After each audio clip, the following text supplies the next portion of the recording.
Il terzino madrileno conclude la sua avventura al Girona e si prepara ad affrontare una nuova sfida con il Napoli. Il futuro di Miguel Gutiérrez è ormai tinto di azzurro.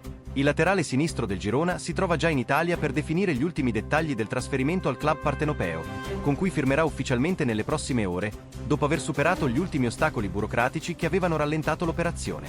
Il trasferimento si chiude per una cifra di 18 milioni di euro più 2 di bonus, con il Real Madrid che incasserà il 50% dell'importo totale. Miguel è arrivato lunedì mattina per sottoporsi alle visite mediche e firmare il contratto con i campioni in carica della Serie A, mettendo così fine alla sua esperienza a Montilivi dopo 2 stagioni in cui è diventato un elemento fondamentale nello schema di Mikel Sanchez. La sua partenza lascia un vuoto significativo sulla fascia sinistra e la dirigenza sportiva è già al lavoro per trovare un sostituto all'altezza. Miguel, ormai recuperato dall'infortunio alla caviglia che lo aveva tenuto fuori a inizio stagione, è pronto a compiere un salto di qualità nella sua carriera. A Napoli avrà l'opportunità di giocare sia in Serie A che in Champions League, palcoscenici ideali per dimostrare la crescita e la maturità raggiunte durante il suo percorso in Catalogna.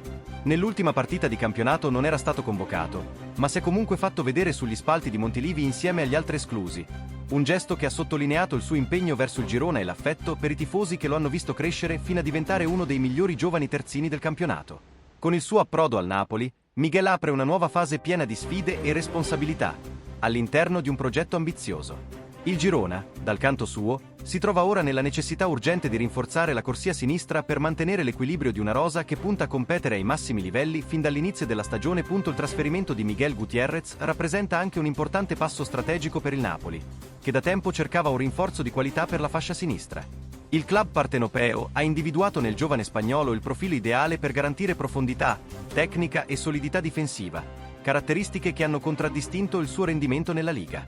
La sua capacità di inserirsi in attacco, unita a una buona visione di gioco, si sposa perfettamente con il sistema tattico del nuovo allenatore azzurro.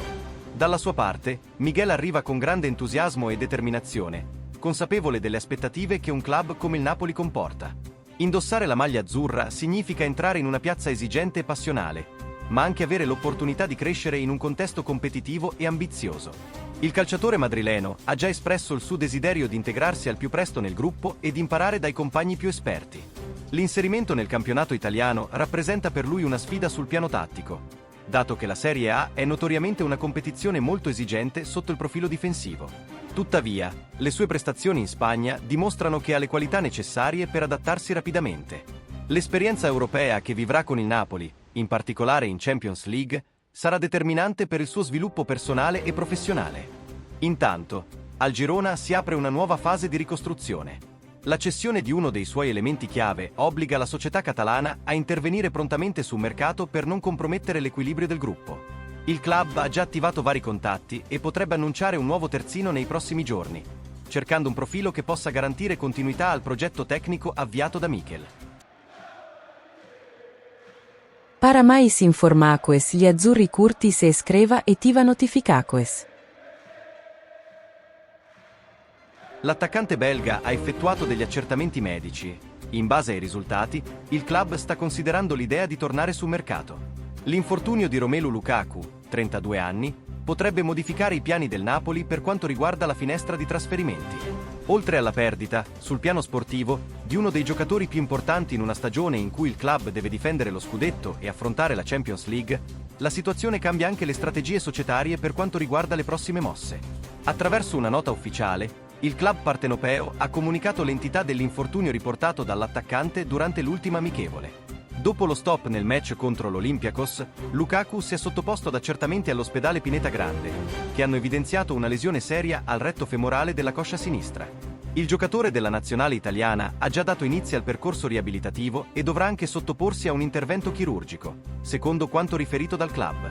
Si prevede che il suo ritorno in campo non avverrà prima di novembre, anche se i tempi di recupero potrebbero variare a seconda dell'esito dell'operazione. Per questo motivo, la squadra allenata da Antonio Conte sta valutando concretamente l'opzione di tornare sul mercato. Va ricordato che in estate è stato acquistato Lorenzo Lucca, mentre Giovanni Simeone, ceduto al Torino, e Giacomo Raspadori, trasferito all'Atletico Madrid, hanno lasciato il club. Lukaku, legato al Napoli da un contratto fino al 2027, è stato un elemento fondamentale nella conquista dell'ultimo campionato. Un fattore decisivo è stata la sua continuità, qualcosa che gli era mancata nelle stagioni precedenti. Nella scorsa annata ha collezionato 36 presenze, con 14 gol e 10 assist. La dirigenza azzurra, dunque, si trova ora costretta a riflettere su un possibile innesto offensivo che possa garantire qualità e profondità alla rosa. Con la stagione già alle porte e un calendario fitto tra Serie A, Champions League e Coppa Italia, è fondamentale non farsi trovare impreparati. L'obiettivo è trovare un attaccante che possa integrarsi rapidamente negli schemi di Antonio Conte e che abbia esperienza a livello internazionale.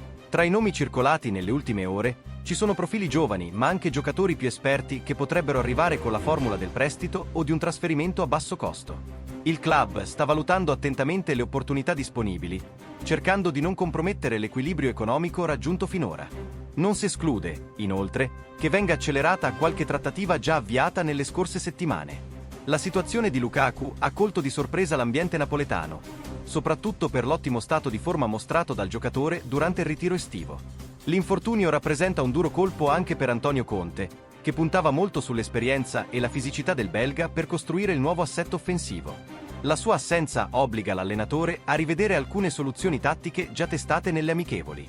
Nel frattempo, lo staff medico continuerà a monitorare con attenzione il percorso di recupero dell'attaccante. I tempi di guarigione dipenderanno anche dalla risposta dell'organismo ai primi trattamenti e dall'esito dell'intervento chirurgico previsto nei prossimi giorni. La priorità sarà garantire un pieno recupero senza forzare i tempi, per evitare ricadute che potrebbero compromettere l'intera stagione del giocatore. In attesa di sviluppi, il Napoli dovrà muoversi con decisione per non compromettere l'inizio del campionato. Para mais informações, gli azzurri curti se escreva e tiva notificações. Il Manchester United sarebbe disposto a cedere l'attaccante danese, preferibilmente con una cessione definitiva, ma non esclude anche un'eventuale partenza in prestito. Nel frattempo, il Napoli ha subito una brutta battuta d'arresto. Romelu Lukaku si è infortunato durante l'amichevole contro l'Olympiakos, riportando una seria lesione al retto femorale della coscia sinistra. Il centravanti belga, considerato un elemento fondamentale per le ambizioni scudetto della squadra guidata da Antonio Conte, sarà costretto a restare fermo almeno fino a novembre. La durata del suo stop potrebbe variare, dipendendo da un'eventuale operazione chirurgica ancora da decidere. Di fronte a questa emergenza, il Napoli ha iniziato a muoversi sul mercato e ha preso contatti con il Manchester United per valutare le condizioni di un possibile prestito di Rasmus Højlund. Il club di Old Trafford preferirebbe vendere il calciatore a titolo definitivo, con una valutazione attorno ai 46 milioni di euro. Tuttavia, lo United sarebbe disposto a considerare anche la formula del prestito, qualora le condizioni fossero favorevoli. Højlund è arrivato in Inghilterra nell'agosto 2023, acquistato dall'Atalanta per 77,8 milioni di euro. A prescindere da cosa accadrà con Højlund, il Manchester United intende trattenere Joshua Zirkzee, 24 anni. Ruben Amorim, tecnico dei Red Devils, ha escluso Højlund dalla prima partita di Premier League, persa 1-0 contro l'Arsenal di Mikel Arteta.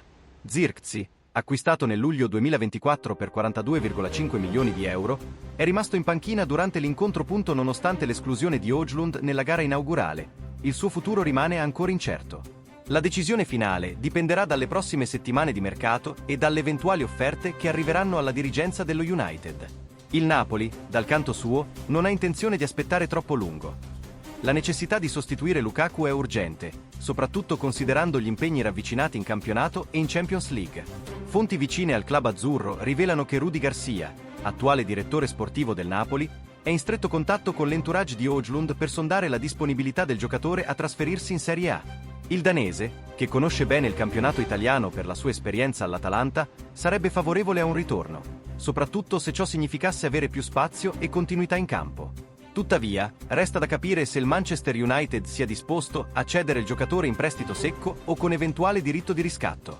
L'ipotesi di una cessione definitiva sembra più remota, a meno che il Napoli non decida di investire una cifra importante, cosa al momento improbabile vista la situazione economica del club partenopeo. Nel frattempo, lo staff medico del Napoli sta monitorando attentamente le condizioni di Lukaku, ma le prime indicazioni parlano di un infortunio serio che richiederà diverse settimane di recupero. Antonio Conte è preoccupato per l'assenza del suo centravanti di riferimento e ha già chiesto alla dirigenza di intervenire il prima possibile. Il nome di Højlund non è l'unico sul taccuino del Napoli. Si valutano anche profili alternativi come Jonathan David del Lille e Santiago Giménez del Feyenoord.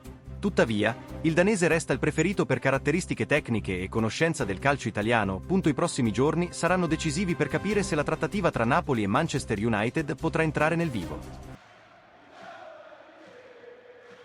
Para mais informações, gli azzurri curti se escreva e tiva notificações.